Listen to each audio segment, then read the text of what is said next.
여러분 반갑습니다. 오늘은 상강 국가의 성립과 발전에 대해서 살펴보도록 하겠습니다. 기출 분석을 해보도록 하겠습니다. 2018학년도, 2019학년도, 2020학년도 기출된 내용인데요. 여러분들 가장 많이 기출된 사람이 누군가요? 그렇죠. 진시황이 가장 많이 나온 걸로 보입니다. 그 다음에 흉노 부분도 몇 번 나왔었고요. 그 다음에 한 문제도 중요하다라고 할 수 있겠습니다. 그래서 진시황을 중심으로 공부를 하고 흉노와 한무제도 여러분들 꼼꼼히 공부를 하셔야겠습니다. 다음으로 동아시아의 청동기 문화에 대해서 살펴보도록 하겠습니다. 먼저 청동기 시대의 사회 발전을 보면요. 어, 신석기 시대에 시작된 농경이 이 시기에 굉장히 발전하면서 생산력이 발전하게 되고요. 인구도 증가하게 됩니다.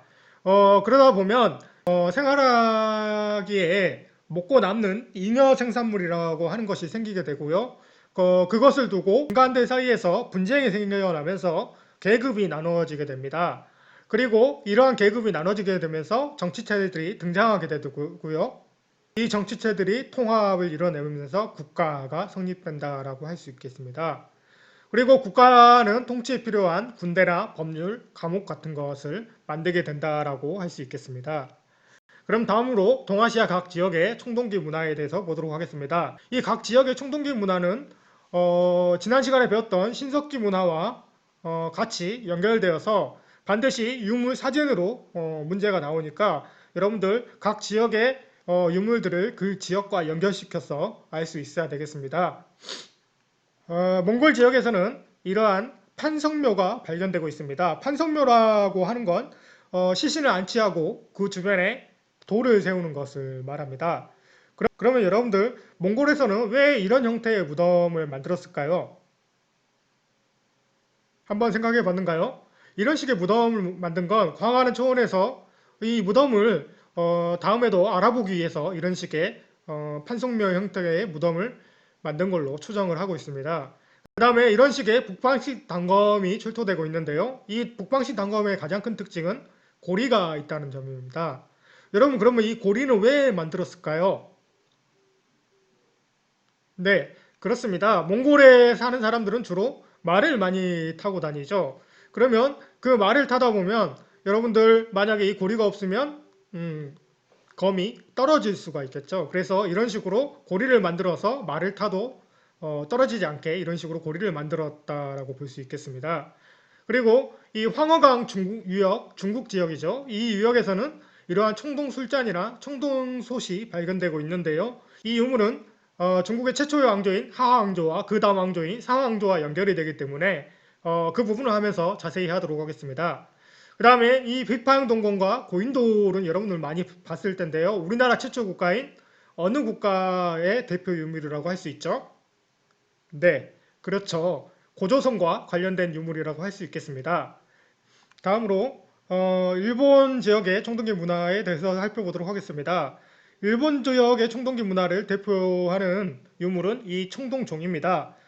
조금 더 확대해서 볼까요? 이거는 동탁이라고 하는데요. 구리동에 방울 탁자를 씁니다. 한자로.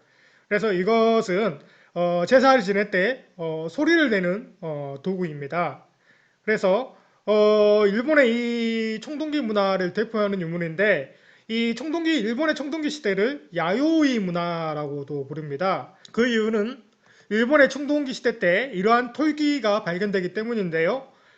이 토기가 야요이 토기라고 부르는 건데 이 도쿄의 옆에 있는 야요이 지역에서 발견되기 때문에 이러한 토기를 야요이 토기라고 불렀고 일본의 청동기 시대에 이러한 야요이 토기가 많이 발견됐기 때문에 일본의 청동기 시대를 야요이 시대라고도 부릅니다.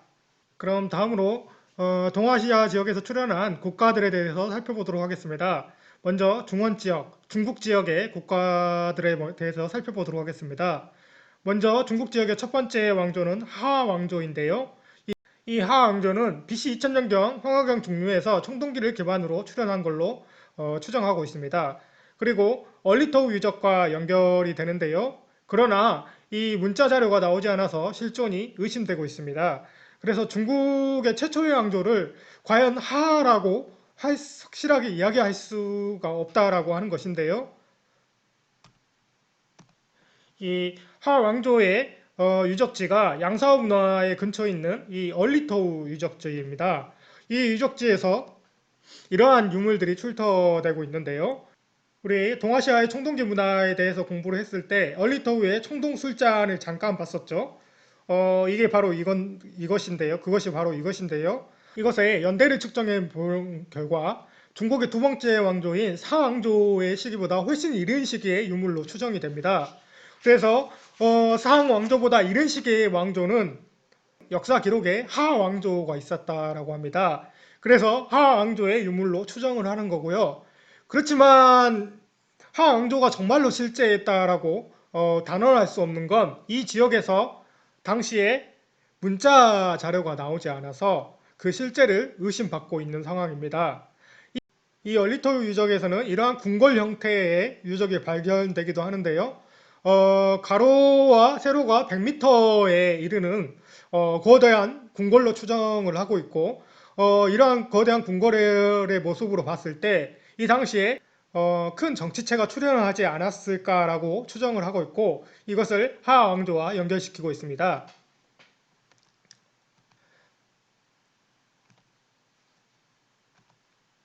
그래서 정리해보면 이 하왕조는 유물로 봤을 때는 실제했다라고 우리가 추정을 할 수 있지만 그 당시에 문자 자료가 있지 않아서 정말 실제했는지 아직도 의심을 받고 있다라고 할 수 있겠습니다.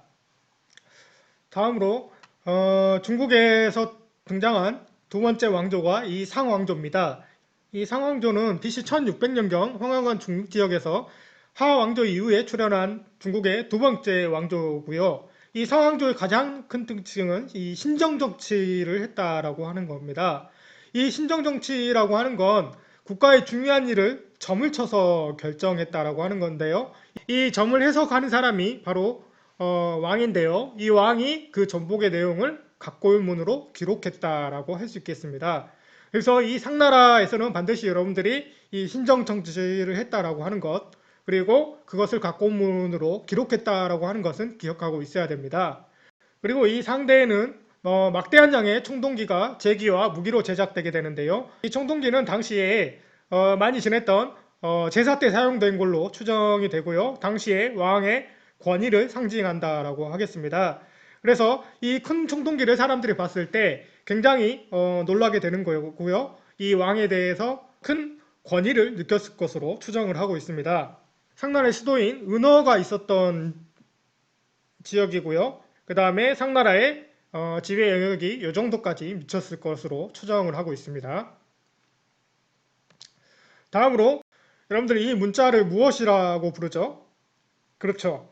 각골 문자라고 부르죠. 각골이라고 하는 건 거북이의 배딱지와 소의 어깨뼈를 이야기합니다. 예를 들면 거북이의 배딱지를 불에 구워서 이것이 갈라지는 형태를 보고 왕이 점인께가 좋은지 아닌지를 판단하게 됩니다. 그리고 그 점친 내용을 왕이 해석해서 이 배딱지에 기록하면 이런 식의 각골 문자가 탄생한다라고 할 수 있겠습니다. 각골 문자인데요. 여러분 이 중에서 하나만 보도록 할까요? 이거는 무슨 모양인 것 같은가요? 사람이 양 옆으로 팔을 벌리고 다리도 벌리고 서 있는 모습을 하고 있죠. 그래서 이런 모양을 따서 한자가 만들어진 건데요. 이거는 무슨 자죠? 그렇죠. 큰 대자죠. 그래서 이 각골 문자는 현재 한자의 원형이라고 할 수 있겠습니다. 그 다음에 청동기인데요. 굉장히 실제로 보면 굉장히 크고요. 당시 사람들이 만들기는 쉽지는 않았다고 볼 수 있겠습니다. 그래서 이러한 청동기들을 제사의식에 사용하면서 왕이 자신의 권위를 드러냈다라고 볼 수 있고요. 그 다음에 여러분들 이 네발 달린 솥은 제사 때 쓰인다고 했는데 제사 때 어떻게 쓰였을까요? 아마 추정컨대 이 안에 당시에 제사 때 쓰인 희생문들을 여기에 담았을 것으로 추정을 하고 있습니다.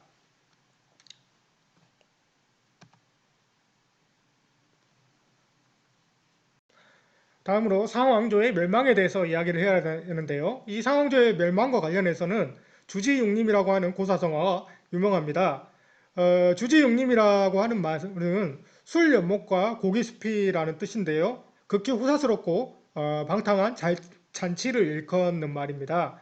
그래서 이 상왕조의 마지막 왕인 주왕이 이 달기라고 하는 절세 미녀에 빠져가지고 이 연못을 술로 채우고 그 다음에 나무에 고기를 매달아서 맨날 잔치를 베푼 데서 유래한 말인데요. 그런데 여러분들 정말 이 상왕조의 마지막 왕인 주왕이 정말 그랬는지는 한번 생각해 볼 문제인 것 같습니다. 아무래도 역사는 누구의 기록이죠? 그렇죠. 역사는 승자의 기록이라고 하는 걸 여러분들 반드시 유념을 해야 됩니다. 그렇기 때문에 이러한 이야기도 후대에 지어낸 것은 아닌지 상왕조를 깎아내리게 지어낸 것은 아닌지 한번 우리가 다시 생각해 볼 필요는 있다고 생각합니다.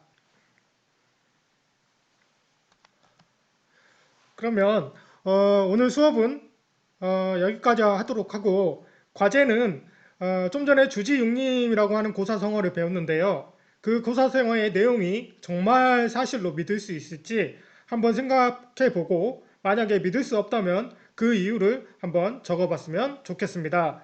그럼 이상으로 수업을 마치도록 하겠습니다.